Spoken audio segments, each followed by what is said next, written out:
তো মেন্টালি আমাদের একটা স্যার ছিল স্কুলে, ঠিক আছে? তা আমাদের স্যার আমাদেরকে একটা গল্প বলেছিল। গল্পটা কি? গল্পটা ছিল একজন চোর। সে চুরি ছেঁচড়ামি বাদ দিয়ে এখন ভালো হয়ে যাবে বলে নিয়ত করেছে। তো সে চুরি ছেঁচড়ামি বাদ দিয়ে এখন ভাবছে কি যে চুরি তো আমি করতাম কিন্তু এখন তো আর চুরি করব না। তো এখন আমি কি করে খাবো? তো অনেক মানুষের সাথে এক জায়গায় বসলে বুদ্ধি আদান-প্রদান হয়। যেহেতু চায়ের দোকানের আড্ডাটা একটু বেশি, ওখানে সমস্ত বিদেশি মানে সমস্ত গবেষণা ওই জায়গাটাই হয়। তো ওখানে গিয়ে একদিন ওই চোরটা বসে, তো ওর কাছ থেকে মানে ওর বন্ধু-বান্ধব যারা আছে ওকে বলে কি যে, "তুই বিদেশে চলে যা। বিদেশে গিয়ে ভালো টাকা ইনকাম করতে পারবি।" তো চোরটা এখন বিদেশে যাবে। ওর মাথায় ঢুকে গেছে বিদেশে যাওয়ার ভূত।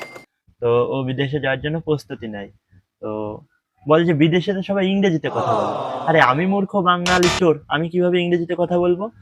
তো ওই এক স্যারের কাছে যায়। তো স্কুলের স্যারকে বলে যে, "স্যার আমার কয়েকটা ইংরেজি শিখাই দেন, যেন আমি বিদেশে গিয়ে ইংরেজিতে কথা বলে কিছু করে খেতে পারি।" তা স্যার বলে কি যে, "তুই তো করতিস চুরি, তোর আবার বিদেশ যাওয়ার শখ হলো কেন?" তা চোর বলে কি যে, "চুরি-টুরি ছেড়ে দিয়েছি, নিয়ত করেছি চুরি আর করব না। আমাকে কয়টা ইংরেজি শিখিয়ে দিন, আমি বিদেশে যাই, বিদেশে গিয়ে ইংরেজিতে কথা বলে কাজ-কাম করি, আমি ভালো হব।" তো স্যার ভালো বুঝে ওকে ইংরেজি শিখাইছে। ৩ টা ইংরেজি শিখিয়েছে যে ইয়েস, ভেরি গুড আর হচ্ছে নো।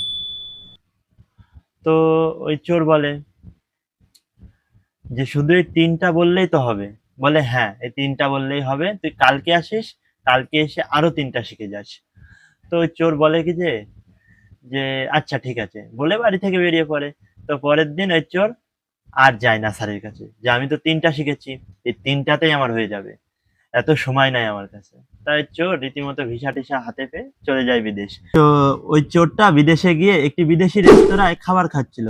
তা খাবার খাইতে, খাইতে খাবার খাওয়ার সময় হঠাৎ ওই রেস্তোরাঁয় আবার পুলিশ চলে আসে। তো পুলিশ এসে Getting the ওর কেমন police. একটা সন্দেহজনক মনে হয়। তখন ওই পুলিশ ওকে বলে যে ওর পাশে একটি লাগেজ ছিল। তো ভিআইপি ধরনের একটি লাগেজ। তা পুলিশ ওকে জিজ্ঞেস করে যে, "hey man, is this your luggage?" মানে এই ব্যাগটা কি তোমার? তা ও বলে কি যে, "no, no, no, no, no." তখন পুলিশের একটু সন্দেহ মনে হয়। তো পুলিশ আবার বলে যে, "did you steal this luggage?" মানে এই ব্যাগটা কি তুমি চুরি করেছো?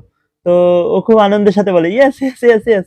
তখন পুলিশ ওর দিকে তাকিয়ে মোটা, মোটা চোখ করে বলে, ওকে হ্যান্ডকাপ পরিয়ে লকআপে ঢোকায়। লকআপে ঢুকিয়ে উদুম কেলায়। কেলানোর সময় কেলানি জোরে, জোরে যত বেগে কেলাচ্ছে ওকে, তত জোরে বলছে, "very good, very good, very good." তত জোরে বলছে। তো এই গল্পটা বলার একটা কারণ কি জানো? যে যেকোনো কিছু শিখলে পুরাটা শিখো। আধা-আধি শিখে লাভ নেই। তুমি যদি